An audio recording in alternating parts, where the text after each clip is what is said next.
बात आज से 35-36 साल पहले की है और कलकत्ता की है। मैं उन दिनों प्राय कलकत्ते जाता और महीनों वहाँ रहा करता था। कलकत्ता के भवानीपुर क्षेत्र में पंजाबी साहित्य कांची एक प्रस्तावी थी, कवि कुटिया। कवि कुटिया का अपना एक छोटा सा प्रेस था और एक मासिक पत्र निकलता था। संस्था थी तो वैसे साहित्य की, और वहाँ पंजाबी साहित्य की श्रीवृद्धि के लिए ही सोचा विचारा और उद्योग किया जाता था। पर सरकार को संदेह था कि यह एक छल है। वास्तव में यह नए तथा पुराने और खास करके पंजाबी क्रांतिकारियों का अड्डा या केंद्र स्थल है, क्योंकि इसके प्रधान और कवि के संपादक थे गदर पार्टी के प्रमुख कार्यकर्ताओं में से एक सरदार मुंशा सिंह जी दुखी, जो फांसी के फंदे से बचकर जेल की लंबी सजा काटकर आए हुए थे। दूसरे यहाँ चाहे साहित्यिक कार्यों और आमोद प्रमोद के लिए ही सही, प्राय नए और पुराने देशभक्त का आना जाना भी बराबर रहता था। जो लोग यहाँ जल्दी जल्दी आकर घंटों बैठकर और घुल मिलकर बातें किया करते थे, पुलिस उन पर कड़ी नज़र रखती थी। ऐसे लोगों में मैं भी एक था। मैं दुखी जी को अपना बड़ा भाई समझता था और अब भी समझता हूँ। उनके पत्र कवि में कभी कभी लिखता भी था। फिर मैं पुलिस की दृष्टि में दूध का धुला भी या नहीं, कुछ संदेह स्पष्ट ही था। ऐसी दशा में मुझ पर भी पुलिस की दृष्टि रहना अनिवार्य सा था। एक दिन कवि कुटिया से होकर मैं भवानीपुर क्षेत्र में ही स्थित एक साधारण से होटल की ओर जा ही रहा था कि पीछे से आकर किसी ने मेरे कंधों पर हाथ धरते हुए बड़े प्रेम से पूछा, खन्ना साहब कहाँ जा रहे हैं? पहले इसके कि मैं कुछ कहता, वह कहने लगा, दीदी के पास, मेरी दीदी के पास चलिए, मैं भी वहीं जा रहा हूँ। वह कल से यहाँ आई हुई हैं और शायद आपका ही इंतजार कर रही हैं। वह एक बड़ा आकर्षक बंगाली नौजवान था। सफ़ेद खादी के वस्त्र, सिर पर गांधी टोपी, पैरों में चप्पल और माथे पर गौड़ीय संप्रदाय का नाक तक लगा सफ़ेद चंदन का तिलक। वैसे मैंने उसे 1-2 बार कवि कुटिया में भी देखा था और कांग्रेस के जलसे जुलूसों में भी इनकलाब जिंदाबाद के जोर जोर से नारे लगाते हुए भी, पर उससे मेरी सीधी जान पहचान कोई ना थी। मैं बड़े विस्मय में था कि इसे कैसे पता है मैं कहाँ जा रहा हूँ। मैं मंद मुस्कान के साथ अच्छा चलिए कहकर उसके साथ हो लिया। पहुँचे उस होटल में जहाँ मैं जा रहा था। वहाँ आई हुई थी एक अद्भुत महिला, कुसुम कुमारी। साधारण लोग कुसुम कुमारी के विषय में केवल इतना ही जानते थे कि वह एक नर्तकी है और नाचने के लिए कहीं बाहर से आती है। जहाँ भी प्रोग्राम मिल जाता है ले लेती है, यहाँ तक कि किसी वेश्यालय में भी। इसके साथ ही पुलिस की धारणा एक दूसरी भी थी। पुलिस की धारणा थी कि यह एक क्रांतिकारी विचारों की महिला है और क्रांतिकारियों के साथ इसका संबंध है। नाचने के लिए आना तो उसका एक बहाना है। वास्तव में वह क्रांतिकारियों के ही किसी काम के सिलसिले में यहाँ आया करती है। अस्तु मेरा इसका प्रेम था और वह प्रेम था सर्वथा वासना रहित पवित्र। मैंने बुद्ध धर्म इसी की प्रेरणा से स्वीकार किया था। यह स्वयं किसी संप्रदाय विशेष से निकलकर बुद्ध धर्म में प्रविष्ट थी। आज से करीब 32 वर्ष पहले मैंने हिंदी में एक पुस्तक लिखी थी, गौतम बुद्ध। उसमें भी इस अद्भुत महिला के विषय में उल्लेख किया गया था।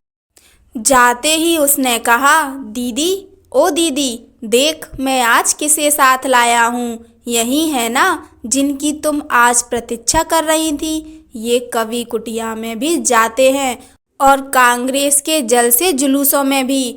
तुम तो इनके विषय में बहुत कुछ जानती होंगी, पर मैं इतना ही जानता हूँ कि ये बहुत अच्छे आदमी हैं। फिर बहुत अच्छे आदमियों के सिवा और कोई तुम्हारे संपर्क में आ भी तो नहीं सकता। तुम स्वयं भी तो बहुत अच्छी हो। कुसुम हंसकर बोली, अच्छा, ये बहुत अच्छे हैं। मैं तो इन्हें नहीं जानती। तुम्हें आदमी की बड़ी पहचान है। जरा अच्छा देखा कि उसे संपर्क में ले लिया। अच्छा, यह तो बतलाओ कि मेरे साथ इन्हें कब देखा था कहकर बात समाप्त करते हुए उसने चाय का ऑर्डर दिया और चाय आ गई। चाय पान समाप्त होते ही वह उठकर बोला, अच्छा, मैं चलता हूँ। ये तो आपके पास बैठेंगे ही। वह चला गया।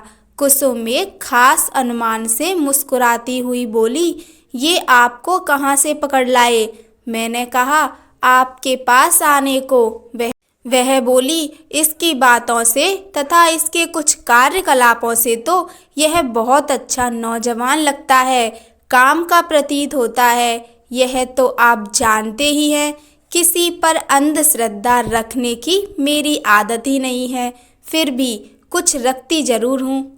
अंधी नहीं तो सुंदर नयन वाली। यह आपके संपर्क में कैसे आया? यह मैंने पूछा। थोड़ी बहुत और इधर उधर की या हंसी मजाक की बातें होने के बाद कलाई की ओर देखती हुई बोली, अब चलना चाहिए, समय हो चला है। हम दोनों उठ खड़े हुए और होटल से बाहर निकल आए। निकलने से पहले चाय वगैरह का बिल देने के लिए मैं मैनेजर के पास पहुंचा तो वह बोला, बिल चुकता कर गए थे आपके वे साथी महाशय। मैंने कहा, खूब। अब हम दोनों बस स्टैंड पर आए और एक बस में बैठकर बड़ा बाजार में आ गए। वहां से वह तो पुल की ओर पैदल चल दी और मैं अपने स्थान को चला आया। इस दिन के बाद लगभग 5 महीने तक मैं कलकत्ता में रहा, पर वह नहीं आई। वह जब आती थी तब जितने दिन भी कलकत्ते में रहती थी, स्थायी रूप से तो पता नहीं कहाँ रहती थी, पर मिलने जुलने वालों से वह उपयुक्त होटल में ही मिला करती थी। मैं उसी होटल में पता लगाता रहता था। ना होती थी तो होटल के एक नौजवान को मैं अपना नाम पता दे आता था और वह उसके आने पर उसे दे देता था। तब वह मुझे बुला भेजती थी। फिर जब तक वह कलकत्ता रहती थी मैं उससे प्राय प्रतिदिन मिल लिया करता था और कभी कभी उसके प्रोग्राम में भी शामिल हो जाता था। अब फिर आया मैं लगभग 2 महीने बाद और प्राय 1 सप्ताह बाद मुझे सूचना मिली उसके आने की। तब मैं उससे मिलने चला गया। आज की हमारी मुलाकात बाद में पता लगा कि अंतिम मुलाकात थी। फिर कोई मुलाकात नहीं हुई। वह रही ही नहीं इस संसार में। नदिया में उसका देहांत हो गया। आज मेरे बैठते ही उसने कहना शुरू कर दिया उस बंगाली नौजवान के विषय में, जो पिछली बार अपनी ओर से मुझे यहाँ पहली बार उससे भेंट कराने लाया था। यह उसे एक देशभक्त नौजवान समझती थी और मैं भी उसे बुरा नहीं समझता था, घृणा की दृष्टि से नहीं देखता था। कभी मिल जाता था तो प्रेम से अभिवादन हो जाता था। यद्यपि वह चाहता था मेरे साथ घनिष्ठता बढ़ाना और मुझे अपने दृढ़ विश्वास में लाना।